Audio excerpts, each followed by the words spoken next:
So before I begin, I heard this song that was very relevant for this presentation. So let me play that for a second here.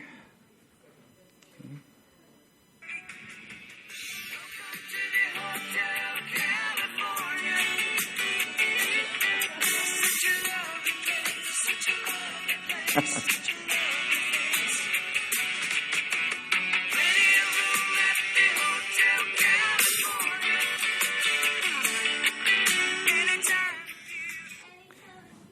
You got it. You got it. Plenty of room at the Hotel California any time of year. Wow, what's good for consumers, but not too good for that hotel. So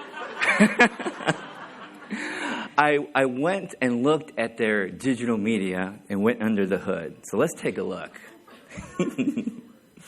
So on the left-hand side, no wonder they don't know who their personas are. They don't know the age. They're not targeting by location.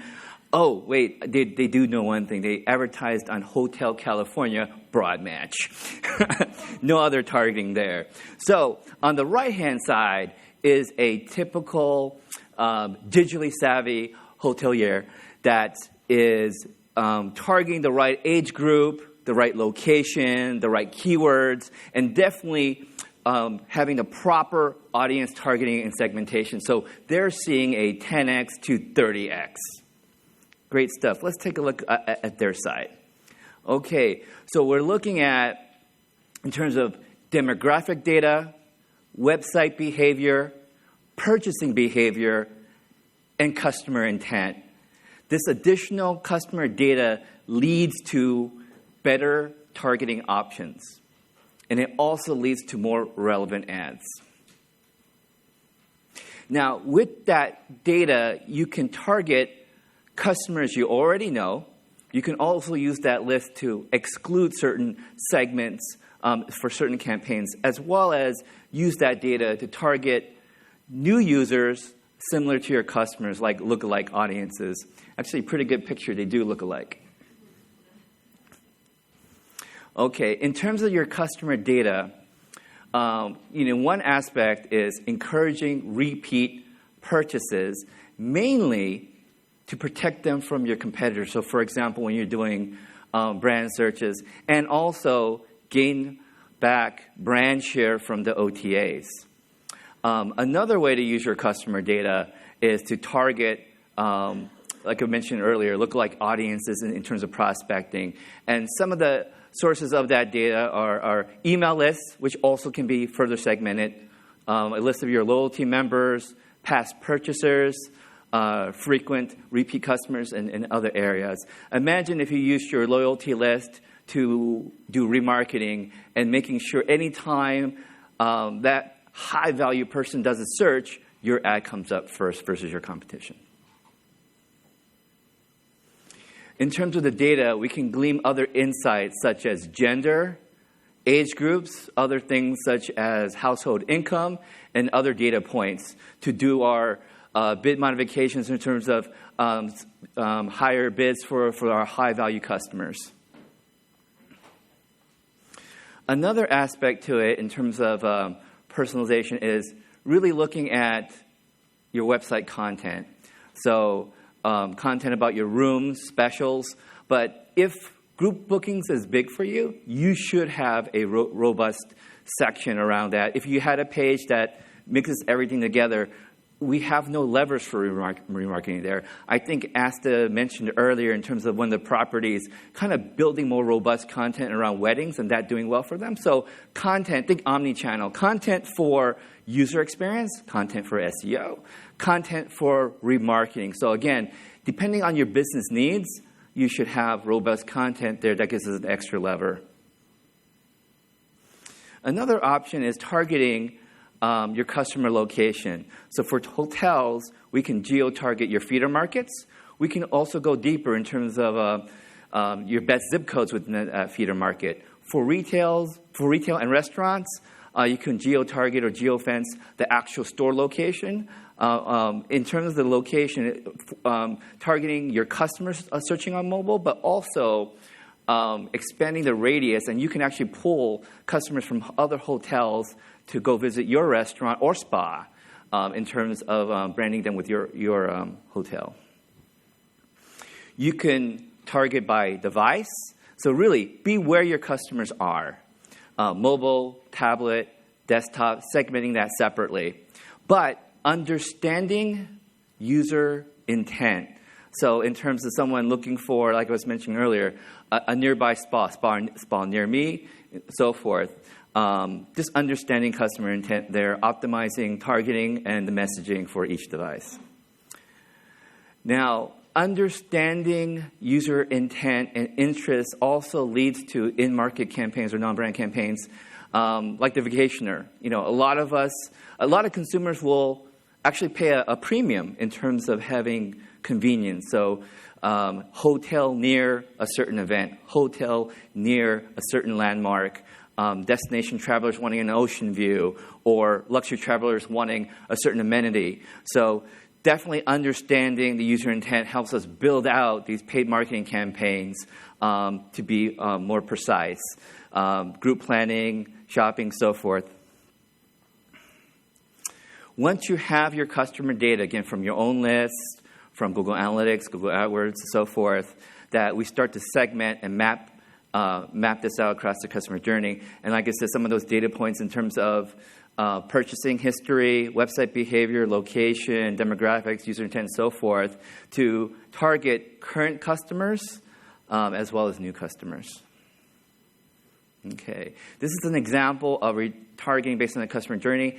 At the top of the funnel, I say funnel after Chip's message, after his presentation. I actually now am inspired. I'm going to make this a pyramid next time. So, but I'll use funnel for today. So at the top of the funnel, which a lot of people approaching this for the first time, they'll target the broad audience. So in terms of all website visitors, and you can segment with that to bouncers and non-bouncers. People, then you go down in terms of the journey of the customer on your website, in terms of certain pages, the booking process, room rates, and checkout. You can segment that all separately, test, give a different message, and test that out. And like I said before, like a lot of times I see people only doing the very broad targeting. That's what I see a lot. In order to get the higher ROAS, that not just having a breadth of targeting tools, but having depth of it and being very detailed around it. Which brings me to the second part in terms of prospecting, which is even more important to have targeting features, because that's an even more expensive proposition. That what I see a lot of people do is just doing targeting a broader market. But let me start off with the more on the bottom of the funnel, level 6, is that if you have a geo-based targeted campaign using some of your best zips, overlay it with device type targeting and demographic targeting, you're going to find your best customer there. Then once you kind of test that out, you can move up the funnel to a little bit broader volume. You can build lookalike audiences, expand in non-brand in-market campaigns, and then up the funnel you can start to expand your geo-targeting and test out different regions. That's the more profitable approach in terms of testing and learning, and then expanding in terms of volume. Okay. In terms of setting your goals, it really depends on what your goals are. I know everyone is concerned about profitability. If that's your only goal, then you want to put more of your budget in terms of the bottom of the funnel, conversion areas, brand search terms, and so forth. But for businesses that want to attract new customers, grow top-line revenue, you do have to invest in terms of mid to top of funnel.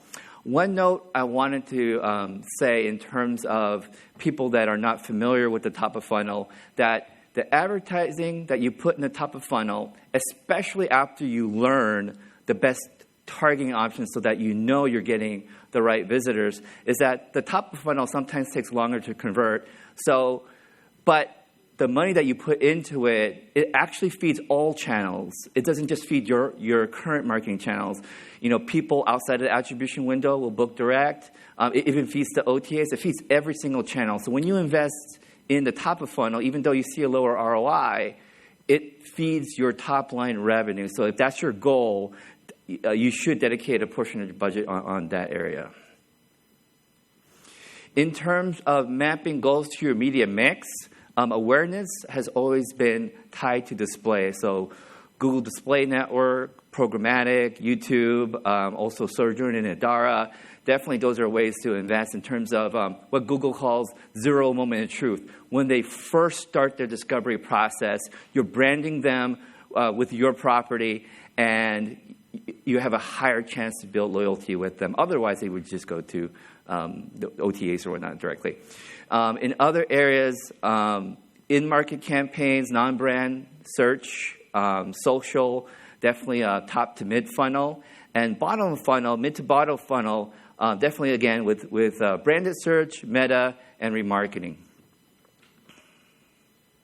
Okay, I'm going to go through a couple case studies.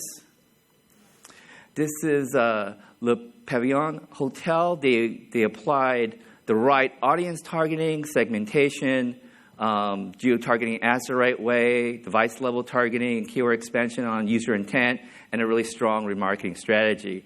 They've seen a 12x ROAS, which is 140% ROAS lift within the last quarter, year over year.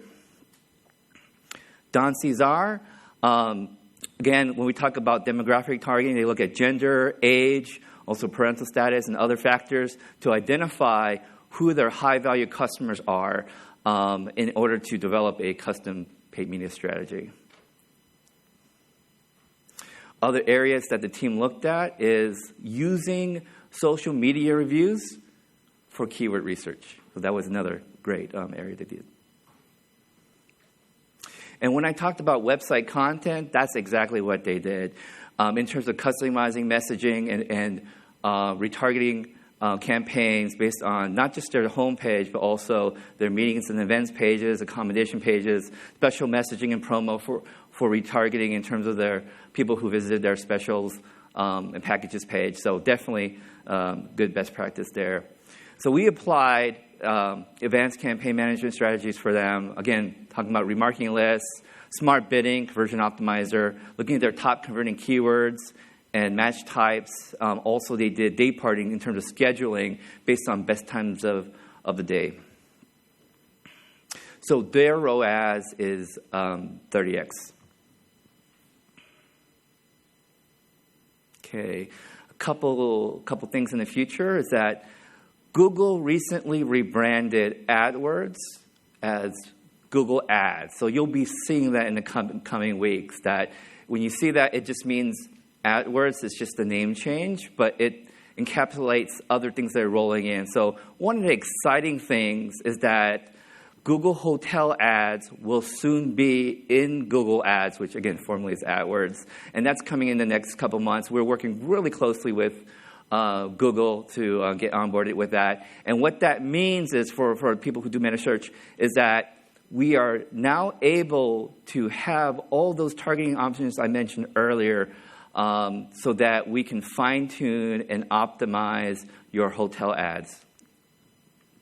A couple other things. Google is also constantly improving different ad types. We saw ETAs earlier in the year, and then now we're having responsive ads, which is a way for your ads to automatically resize and change appearance in terms of the Google Display Network for the right device type.